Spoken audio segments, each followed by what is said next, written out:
Part 2. This guide will be very helpful for first-timers or people who completed the course years ago.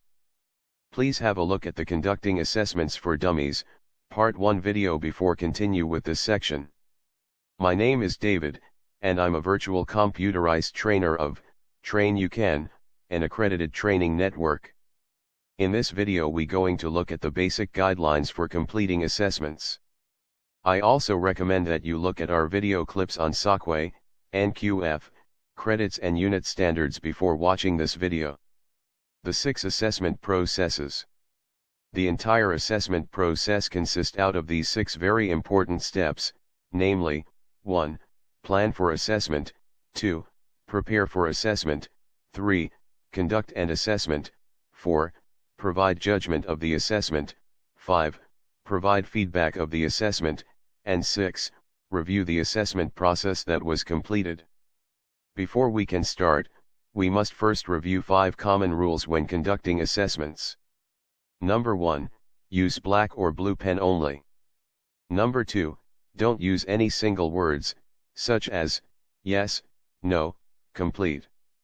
Use terms such as fully completed, no action required, or full sentences. Number 3, time costs money, so plan yourself and don't spend unnecessarily time on completing the guide. Plan yourself to keep within the allocated time frame.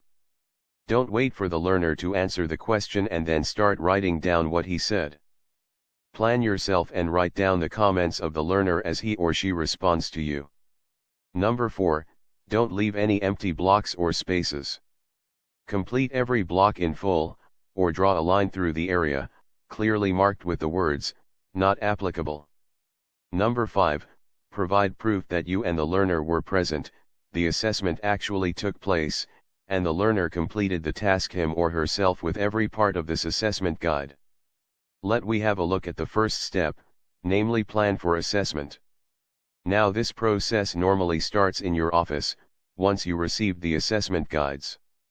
We will start this process by answering the following 4 questions: what is needed, where is it needed, when is it needed, and how will you be able to do this? All the different training providers design their own assessment guides, all with their own ideas and processes. Basically you can use any form of assessment plan, as long as you cover these 4 aspects, namely, what, where, when and how. For example, question 1 on your plan asks about your preparation of the venue or workplace for the assessment. Sit back and think about some ways to answer this question, including the information you should include. The moderator won't be interested in the different columns or how you answered this question. He will simply look if you covered 1, what is needed in this process, 2, where this can be done, 3, when can this be done, and 4, how this will be completed.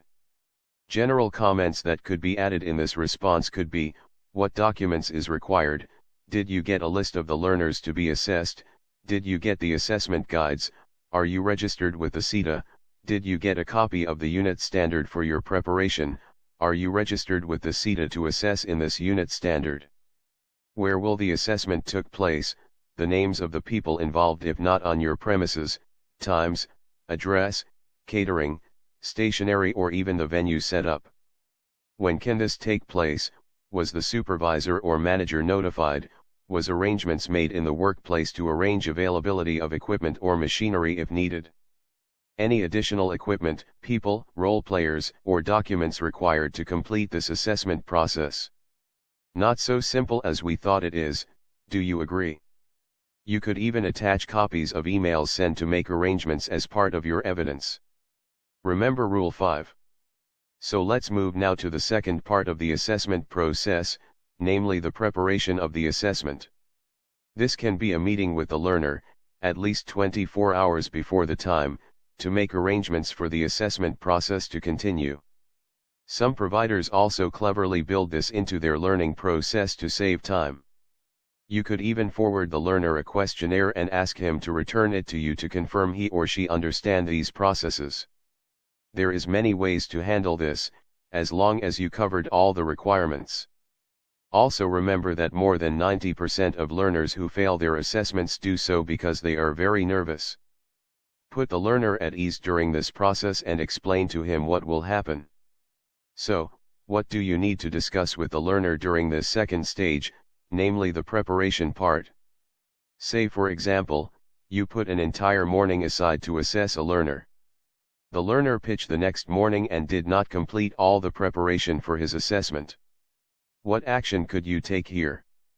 Could you issue the learner with a written warning, because he did not commit himself towards the learning process?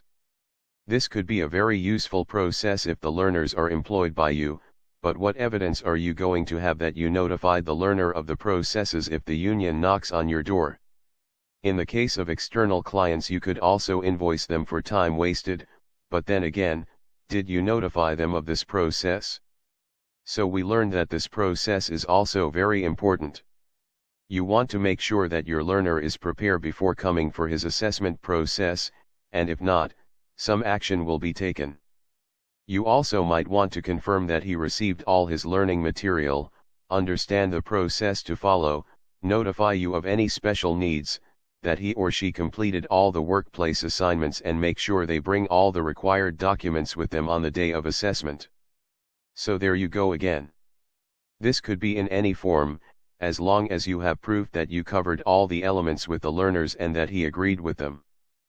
Process 3. Conducting the assessment. Here we will actually meet with the learners, such as in lower NQF levels, or receive his portfolio of evidence as in higher NQF levels.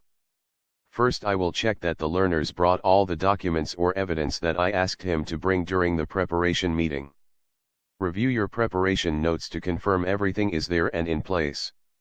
Next, start by completing the instruments.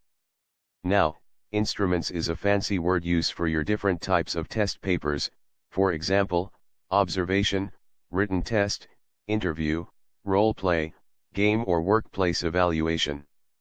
Once again, we need enough evidence that the assessment took place and that the learner can in fact perform that task. Say for example the moderator or the CETA look at your assessment guide 1 or 2 months later. Will there be enough evidence to convince the moderator that the assessment took place and that the learner in fact can perform the task? You might wish to include photos, attendance registered, reports, assignments, copies of documents or project hand-ins as proof that the assessment took place. Once again, don't waste time, so plan yourself carefully during this process. Also interesting is the different forms of evidence that you might need. These might be evidence of knowledge, assess the ability to recall information, written or oral examination. Evidence of applied knowledge, assess the ability to apply knowledge and demonstrate performance in the workplace. Evidence of understanding, assess the ability to understand the impact of applied knowledge in the context of the workplace. Evidence of problem solving, assess the ability to analyze a problem. This were called the types of evidence. Types of evidence is direct evidence, evidence produced by the learner and direct observation of performance while executing the task. Indirect evidence, evidence produced about the learner, either from another source or by the learner him or herself. Supplementary evidence refers to past achievements of what the learner is capable of doing. Confused? Don't worry, it's actually very easy. Forms of evidence is the evidence you want to collect, or could collect from the learner. This might be evidence of knowledge, applied knowledge, understanding, or problem solving. Types of evidence is how you check if you have enough evidence for the assessment guide.